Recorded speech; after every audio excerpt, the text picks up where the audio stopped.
Shalom Aleichem, kasih karunia Kristus dan kasih Allah Bapa di surga bersama persekutuan dengan Roh Kudus-Nya menyertai Anda semua.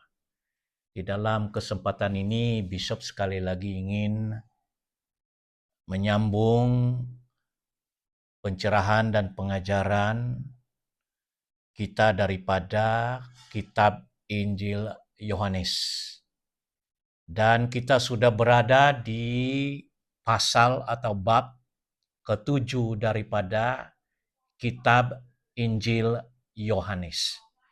Nah, mari saya ingin membawa Anda ke ayat yang satu, ayat pertama daripada kitab Injil Yohanes.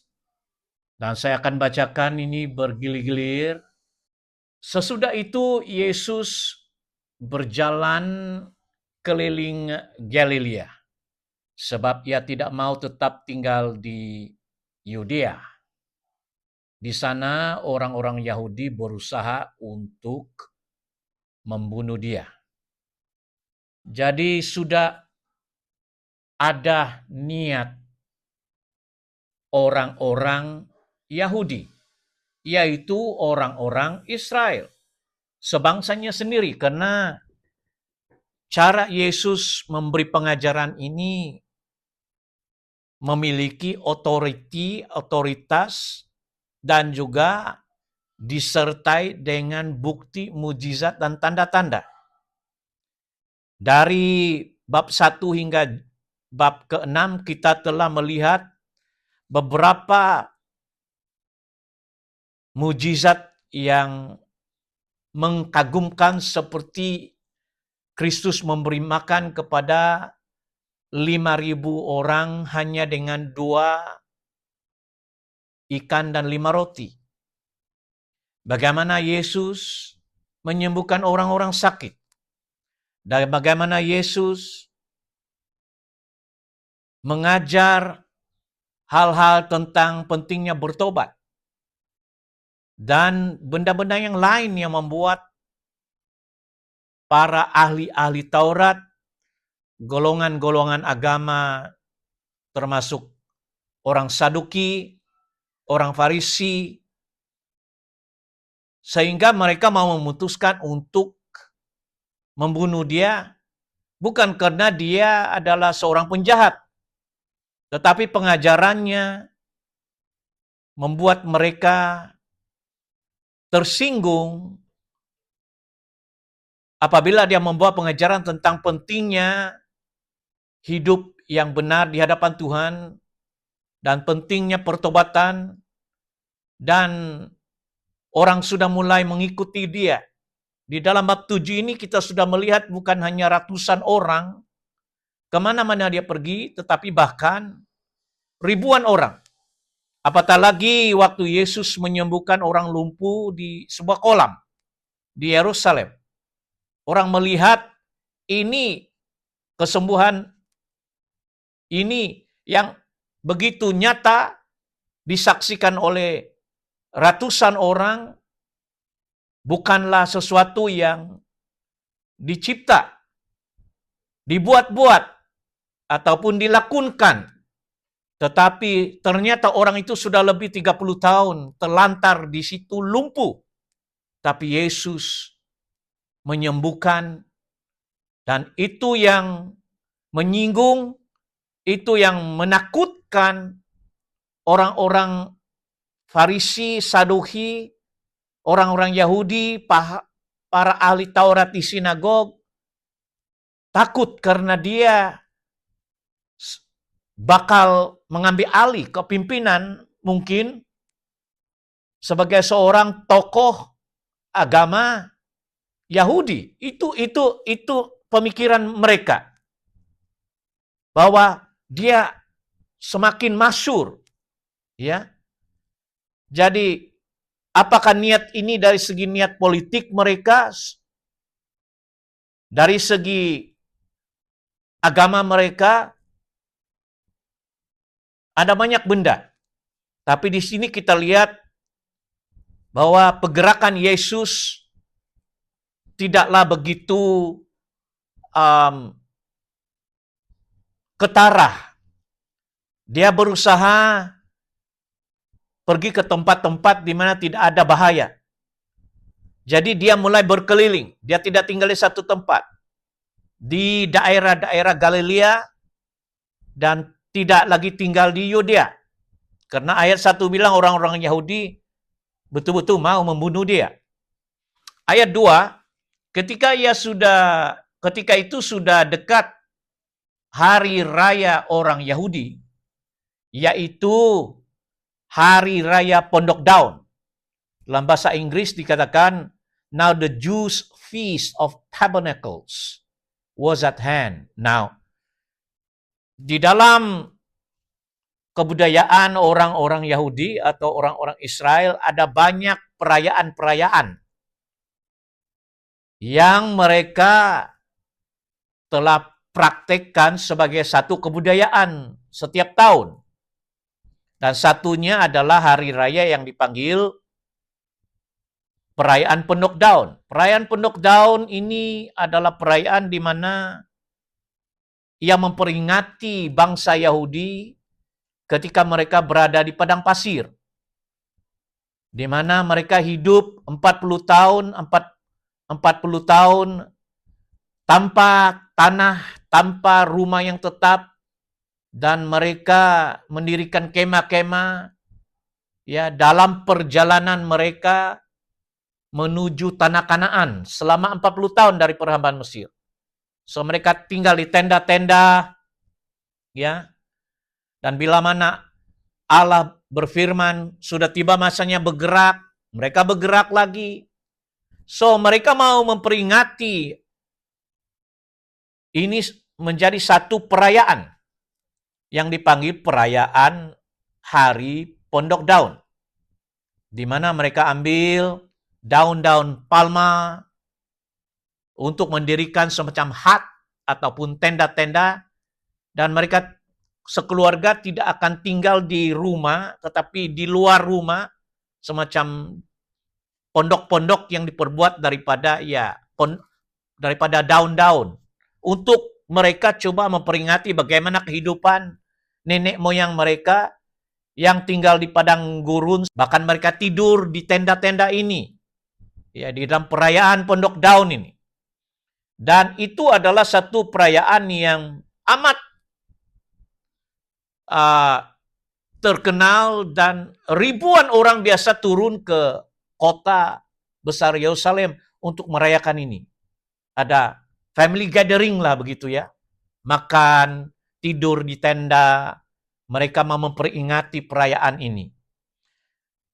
Maka ayat 3 dikatakan, kata saudara-saudara Yesus kepadanya, berangkatlah dari sini dan pergi ke Yudea, supaya murid-muridmu juga melihat perbuatan-perbuatan yang engkau lakukan. Dalam bahasa Inggris dibilang, his brethren therefore said unto him, depart hence and go to Judea, that thy disciples also may see the works that thou dost.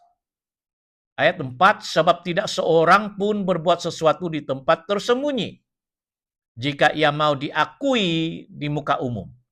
Jikalau engkau berbuat hal-hal yang demikian, tampakkanlah dirimu kepada dunia. Ayat 5. Sebab saudara-saudaranya sendiri pun tidak percaya kepadanya. Nah, ini adalah satu lagi perdebatan teologi dan pengetahuan. Tetapi inilah kepercayaan Bishop, bahwa setelah Yesus dilahirkan, Maria dan Yusuf sebagai suami istri juga mempunyai anak. Anak laki-laki dan perempuan. Dan ini bukanlah sepupu mereka, tapi betul-betul anak, berarti biological children. Dan dalam ayat 3, 4, 5, saya percaya mereka ini adalah adik. Adik, dengan kata lain, adik Yesus. Sebab Yesus tidak memiliki bapak biologi. Ya. Manakala ini adalah anak-anak Yusuf bersama istrinya Maria atau Mary. Jadi salah seorang daripada adik Yesus ialah Yakobus, James, penulis surat Yakobus. Jadi ini yang dimaksudkan dalam ayat yang kelima ini, bahwa saudara-saudara ataupun adik-adiknya itu juga tidak percaya kepada dia. Tidak yakin bahwa dialah yang telah dipilih, bahwa dialah yang diurapi. Amin. Nah, ayat 6, maka jawab Yesus kepada mereka, waktuku belum tiba, tetapi bagi kamu selalu ada waktu. My time is not yet come, yet your time is always ready. Kenapa Yesus berkata, waktuku belum tiba? Karena bagi Yesus dia dipimpin oleh Roh Kudus. Apa-apa tindakannya, perbuatannya, atau setiap langkahnya itu diatur oleh Tuhan. Dia penuh dengan Roh Kudus, dia dipimpin oleh Roh Kudus, dan dia menanti masa bila mana Roh Kudus mulai menggerakkan dia. Amat penting bagi setiap pengikut Kristus untuk berjalan di dalam pimpinan Roh Kudus. Rasul Paulus seringkali menulis begitu. Hendaklah kamu dipimpin oleh Tuhan. Dan dalam pimpinan Roh Tuhan itu senantiasa menanti masa dia. Ya. Kadang itu kita, bagi orang dunia, orang yang tidak ada Roh Tuhan, masa itu senantiasa ada bagi mereka. Mereka boleh sesuka hati pergi kemana mereka mau karena mereka bukan berada di dalam masa Tuhan. Tetapi Kristus yang penuh Roh Kudus ini, dia tahu bila masanya Roh Kudus mau memimpin dia. Bila masanya sampai untuk Tuhan mau dia ke sesuatu tempat, maka dia menjawab, waktuku belum tiba, belum masanya. Tetapi bagi kamu semua selalu ada waktu. Ayat 7, dunia tidak dapat membenci kamu, tetapi ia membenci aku.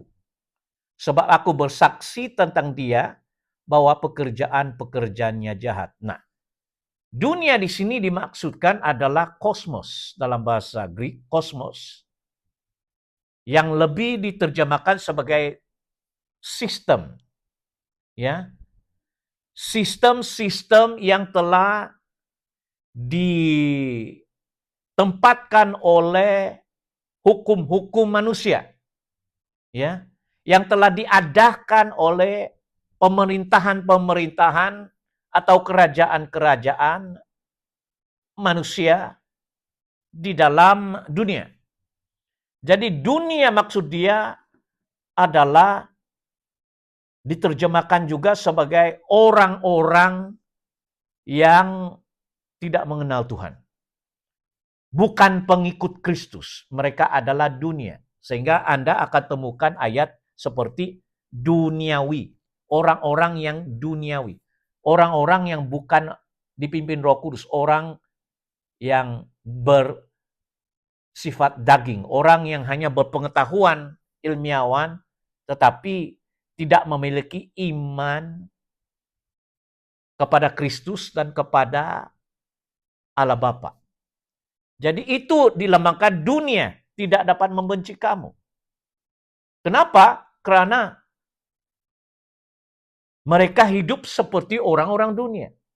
Mengikuti tata cara, kebudayaan, etika, dan moral yang di pandangan dunia itu sesuai dan cukup tinggi di pandangan mereka, tapi bukan di pandangan Tuhan. Jadi kalau contoh kebebasan beragama, kebebasan moral, kebebasan seks, begitu contohnya ya. Hukum-hukum yang sama sekali menentang hukum dan pengajaran Kristus itu standar-standar yang menurut ukuran standar moral dunia. Benda-benda macam ini kalau kamu mau ikut cara dunia, maka Anda menjadi sebagian daripada mereka sehingga Anda tidak begitu ditentang. Tapi bila mana Anda mulai bersaksi tentang kejahatan-kejahatan, kejatuhan moral, dosa yang melawan perintah, kehendak, dan rencana Tuhan melalui firman-Nya, maka Anda akan menemukan banyak tentangan. Anda akan dilihat sebagai orang yang penuh dengan kontroversi. Bahkan Anda akan dicop sebagai orang yang ekstrim dalam iman dan agama dan terlalu kudus, holy. Tetapi bukan menyebut Anda holy itu dengan hormat, tetapi sinis. Ya. Secara sinis saja. Sebab itulah mentaliti manusia yang tidak mengenal Tuhan. The world cannot hate you, but me it hated, because I testify of it, that the works thereof are evil. Di dunia penuh dengan kejahatan. Saya berbicara pada Anda pada 2025 ini, saya melihat selama, ya karena tahun ini saya berusia 60, berarti saya sudah melihat dunia 59 tahun lah. Dan saya telah melihat kejatuhan moral manusia selama 60 tahun. Saya telah melihat etika, tata cara, dan pembaharuan yang manusia telah lalui selama hampir 60 tahun. Dan saya melihat begitu banyaknya orang-orang yang murtad daripada menjadi pengikut Kristus, pindah ke agama-agama lain, mulai menerima atau embrace another beliefs. Saya telah melihat dosa lebih dahsyat bekerja. Apatah lagi di zaman media sosial online sekarang ini. Dunia seperti in the tip of a finger, maksud dia. Pengetahuan it at the tip of a finger. Melalui YouTube kita boleh melihat di mana. Melalui kaedah TikTok, Instagram, Facebook, kita boleh menghubungi orang di seluruh dunia melalui virtual videos. Jadi, dunia inilah sistem-sistem yang telah disediakan oleh pengetahuan ilmiawan manusiawi. Nah, ada yang baik, tapi ada yang baik disalahguna menjadi kejahatan. Jadi, ayat 7 menjelaskan di mana dalam ayat 8 Yesus berkata, "Pergilah kamu ke pesta itu. Aku belum pergi ke situ karena waktuku belum genap." Go to that feast. Apakah orang Kristen boleh menghadiri perayaan-perayaan lokal? Orang bertanya, bagaimana Bishop, pandangan Bishop? Saya katakan tidak ada masalah. Di dalam suku kaum saya, pesta menuai, perayaan Tahun Baru Cina, perayaan-perayaan seperti perayaan Dipavali, Hari Raya. Ya, kita setekat pergi untuk upacara itu, bagi saya itu hanya perayaan. Mereka merayakan menurut kepercayaan mereka. Tidak semestinya. Ya, perayaan Hari Natal, Hari Krismas, perayaan Pentakosta, perayaan Shavuot, perayaan-perayaan di seluruh dunia lah. Di mana Anda berada, apakah di negara Thailand, di Indonesia, atau di Afrika, atau di China, banyak perayaan. Apakah kita diperbolehkan mengikut perayaan mereka? Saya katakan, itu lumrah kebudayaan. Kita boleh ikut, bukan semestinya kita menerima kepercayaan mereka dan mulai menyembah Tuhan mereka. Tetapi sebagai demi menyadarkan diri Anda bahwa Anda bukan berada di kayangan. Bagi saya tidak salah, cuma kita harus bijaksana bila mengikuti perayaan tersebut. Ya, kalau benda-benda yang menuju kepada kepercayaan yang bukan ada Tuhan, saya tidak akan ikut. Tapi setakat diundang untuk makan, menyanyi, menari, ya, dalam suku kebudayaan kami, Sumazau, makan, merayakan pesta kesyukuran padi, itu pesta menuai bagi kami. Atau kalau di Sarawak pesta gawai, atau di Thailand Songkran Festival, kalau di Thailand perayaan Tanglung, setakat itu. Tapi kita tidak lebih dari itu, bukan berarti kita tidak boleh ikut. Ya, mungkin kita pergi di sana dengan damai, ya, memberikan tahniah kepada mereka, tapi juga menjadi saksi buat mereka. Dan bukan semestinya kita ikut menyembah apa yang mereka percaya. Ya, amin. Tapi bagi Yesus itu dia akan pergi, cuma dia menunggu masa Tuhan karena dia berhati-hati. Orang bukan hanya ratusan, tapi ribuan orang Yahudi sudah mencari peluang kesempatan kalau boleh mau membunuh dia. Jadi dia harus berada di dalam protection ataupun di dalam perlindungan Tuhan. Kemana dia pergi. Jadi ayat 9, demikian katanya kepada mereka, demikianlah katanya kepada mereka, dan ia pun tinggal di Galilea. Dan ayat 10, tetapi sesudah saudara-saudara Yesus berangkat ke pesta itu, ia pun juga pergi ke situ. Tidak terang-terangan, tetapi diam-diam. Nah, kita tidak tahu berapa lama, mungkin setelah 1 minggu, setelah beberapa hari, saudara-saudara Tuhan pergi ke Yerusalem untuk perayaan ini, baru dia rasa bahwa itulah masa dia untuk pergi. Dia dipimpin untuk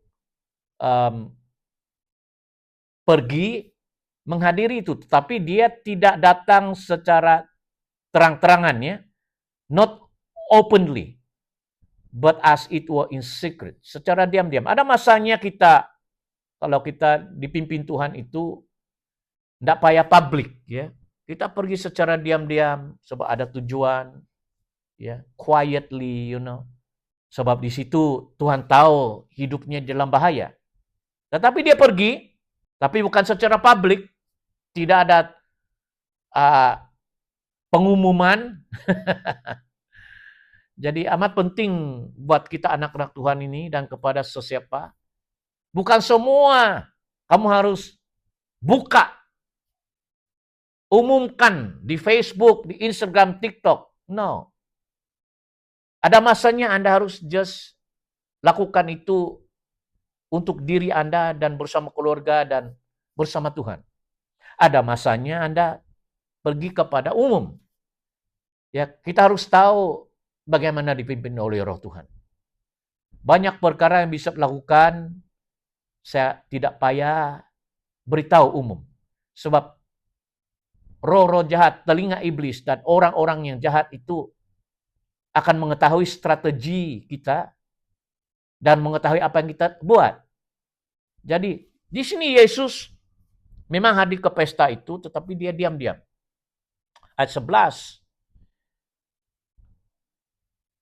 Di Yerusalem, orang-orang Yahudi mulai mencari dia. Di pesta itu. Ya, sebab dia memang agak terkenal. Kalau Kristus itu diketahui di sana, ribuan orang akan mulai datang mengurumuni. Terutama orang-orang yang sakit. Orang buta, orang lumpuh, orang tuli, orang bisu. Mau menjamah dia karena mau disembuhkan oleh Tuhan ataupun dapat bantuan daripada Tuhan. Ya. Jadi itulah sebabnya dia datang secara diam-diam dan orang-orang Yahudi ayat 11 mulai mencari dia dan berkata di mana ia. Ayat 12, dan banyak terdengarlah bisikan, ya, bisikan di antara orang banyak tentang dia. Gosip lah, itu dalam bahasa baru, ya. There are a lot of gossips, murmuring, ya. Ada orang berkata dia ini orang baik. Ada pula yang berkata tidak, dia menyesatkan rakyat. Menyesatkan apa?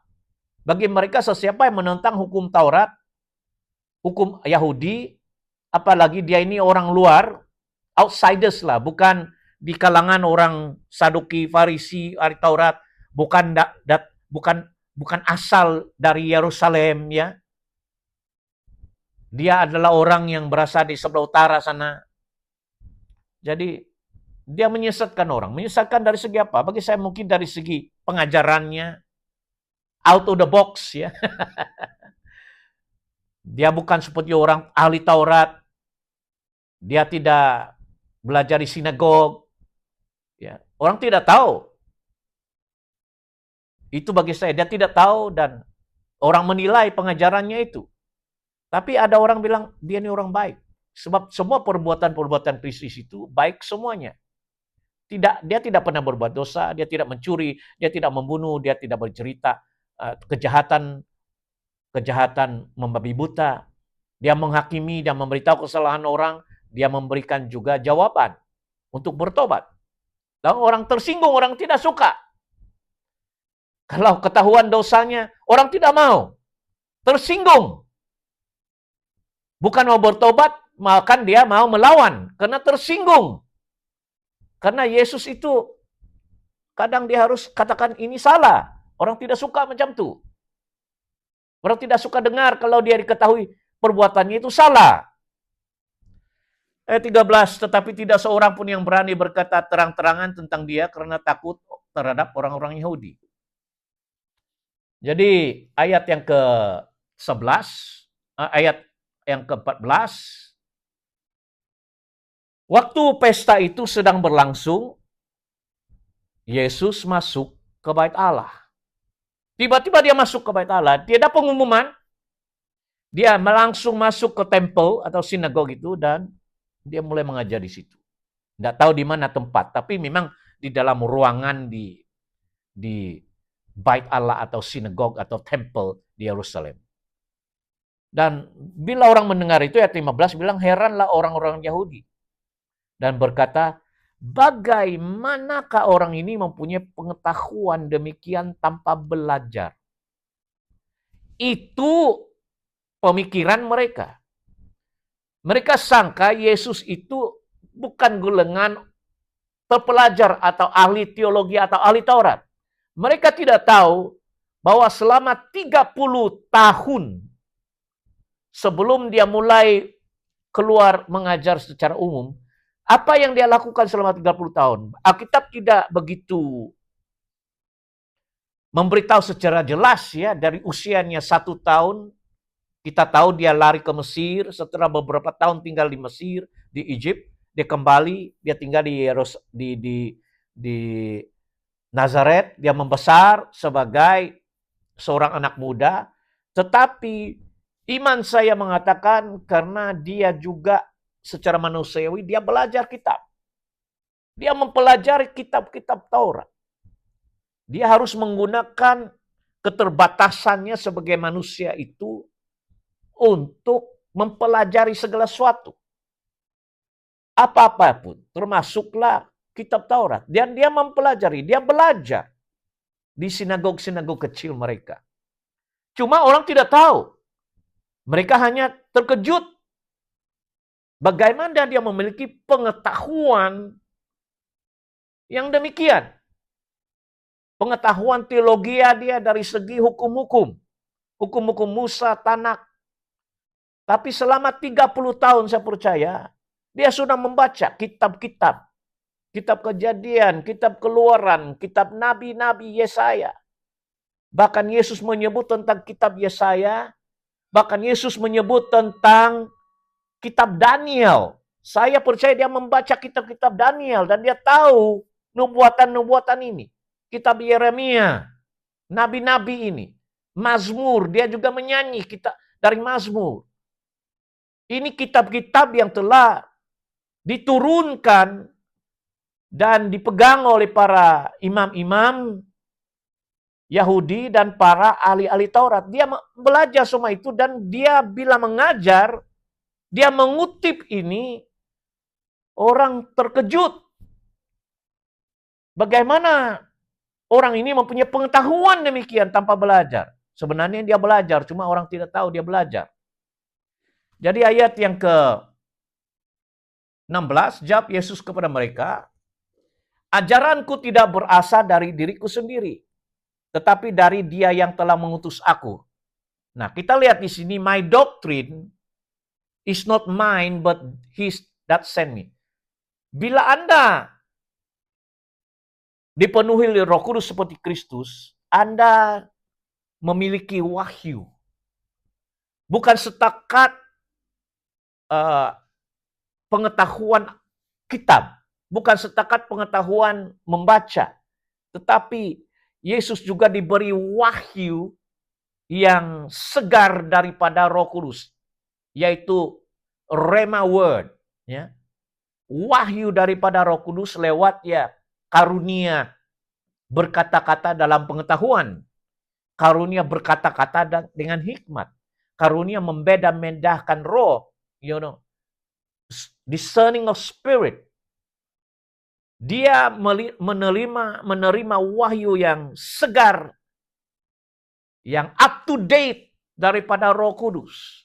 Saya percaya dia mendengar suara Roh Kudus.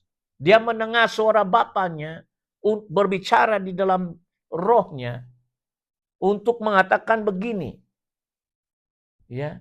Jadi pengajaran Kristus itu adalah pengajaran bukan setakat limitasi kepada kitab, tetapi pengajaran yang dia terima daripada wahyu, revelation. Saya harap Bishop boleh membawa Anda kepada pengertian ini bahwa tanpa wahyu, without the revelation of the Holy Ghost of God, the book is just a book of education. Alkitab hanya sebuah buku pelajaran seperti biasa, tanpa inspirasi dan wahyu dari Roh Kudus. Jadi, Roh Kudus itu yang mendorong, menginspirasi para nabi untuk menulis kitab. Dengan kata lain, penulis buku ini adalah Roh Kudus melalui tangan nabi-nabi. Jadi, Anda harus datang kepada sumber, yaitu Roh Kristus, Roh Kudus, untuk Anda menerima wahyu tentang apa maksud firman yang ditulis. Jadi Yesus ingin menyatakan di sini bahwa my doctrine is not mine, but He's that sent me. Ajaranku bukan berasal dari diriku sendiri, tetapi dari Dia yang mengutus aku. Dia yang mengutus aku itu Allah Bapa dan Roh Kudus yang mengurapi Dia. Dia dipimpin oleh Roh Tuhan untuk berbicara dan berkata-kata dengan penuh hikmat dan pengetahuan, dan Dia boleh memberikan interpretasi terhadap kitab itu dengan jelas. Ya, dengan penuh kewahyuan. Ya. So, ayat 17, barang siapa mau melakukan kehendak-Nya, ia akan tahu entah ajaranku ini berasal dari Allah, entah aku berkata-kata dari diriku sendiri. So, kita harus belajar dan kita harus mengetahui pengajaran yang berasal daripada Tuhan. Bukan daripada pengetahuan manusia. Saya katakan, banyak pendeta-pendeta, pastor, bishop yang belajar beberapa tahun di sekolah Alkitab. Bahkan bishop juga ada sekolah Alkitab, Holy Spirit Institute College. Tetapi kebanyakan university dan college ini, seminari hanya melahirkan para ilmiawan, akademian yang mempunyai pengetahuan akademik tentang teologi, tetapi tidak ada wahyu dari Roh Kudus. Dan itu boleh membawa padah, dan itu boleh merosakkan pengajaran Kristus yang benar. Bishop tidak katakan bahwa saya sempurna, tetapi saya sudah melihat pahaman-pahaman dan pengertian dan interpretation. Walaupun ada mereka belajar ilmu subjek tentang hermeneutics. Ya, hermeneutics adalah satu cabang teologi yang Anda diajar bagaimana menginterpretasi. Saya katakan begini, kalau saya memang saya membaca Alkitab, saya gunakan beberapa interpretasi bahasa Greek, bahasa Ibrani, interlinear, akar dari bahasa itu, bahasa Greek terutamanya, dan juga mohon supaya Roh Kudus memberikan saya wahyu tentang setiap perkataan, ungkapan firman Tuhan itu. Jangan terlalu bergantung kepada reference, meskipun itu bagus, tetapi bukan semua dokter atau PhD atau teologi itu benar interpretation-nya. Meskipun kitab yang sama. Anda harus berusaha membuat kajian dan betul-betul mencari hadirat Tuhan supaya Roh Kudus mengajar Anda memahami maksud firman Tuhan yang benar. Amin. Itulah doctrine from God. Ya. Apa yang dipanggil bibliologi. Tentang kitab, interpretasi. Hermeneutics is important. Itu kepakaran bagaimana Anda menginterpretasi. Tapi bagi saya harus Anda mencari akar itu. Akar ayat daripada Ibrani ataupun ayat daripada Greek. Original. Yang ditulis oleh para rasul-rasul dan para nabi. Setelah Anda mendapat akar itu, baru senang Anda mengetahui maksud dia. Ya. Dan Anda dapat melihat dan Roh Kudus mulai menerangkan lebih dalam. Amin. Saya teruskan. Barang siapa yang mau melakukan kehendaknya, ia akan tahu entah ajaranku ini berasal dari Allah, entah aku berkata-kata dari diriku sendiri. Ayat 18, barang siapa berkata-kata dari dirinya sendiri, ia mencari hormat bagi dirinya sendiri. Tetapi barang siapa mencari hormat bagi dia yang mengutusnya, ia benar dan tidak ada ketidakbenaran padanya. He that speak of himself seek his own glory. But he that seek his glory that sent him, the same is true. And no unrighteousness is in him. Nah, tujuan firman itu diberikan di dalam perjanjian baru menjadi pengikut Kristus adalah semata-mata menunjukkan kepada satu oknum, yaitu Yesus Kristus dari Nazaret.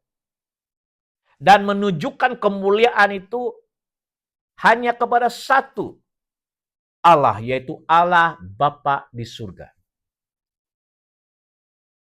Bisa boleh bersaksi tentang diri saya sendiri, tentang apa yang Roh Kudus telah kerjakan dalam hidup saya, tapi saya tidak mengharapkan Anda memuji dan mengangkat saya sebagai orang yang hebat.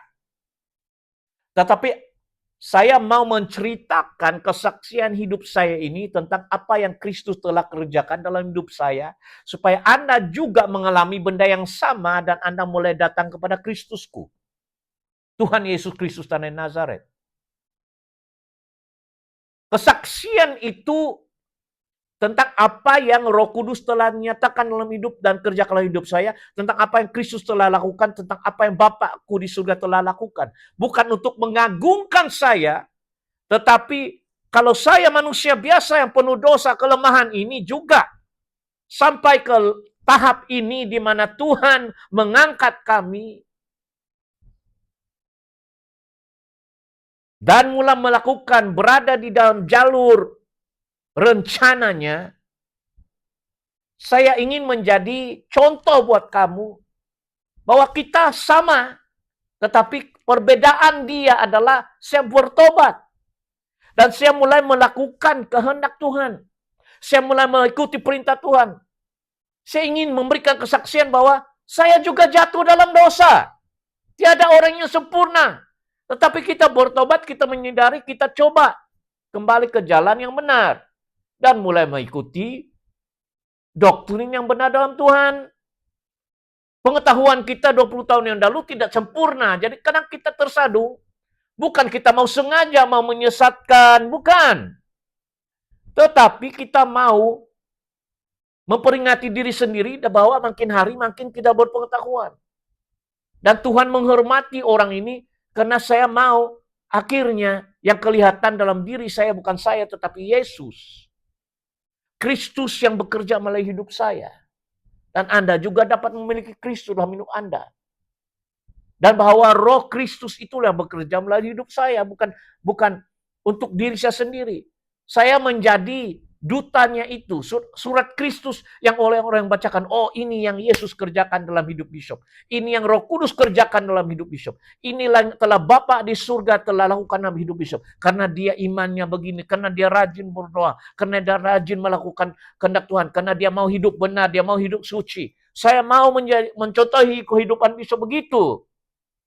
Kenapa bisa diberkati? Begitu nah. Amin. Nah, saya berhenti di sini, kita akan sambung kembali ayat 19 pada modul yang lain.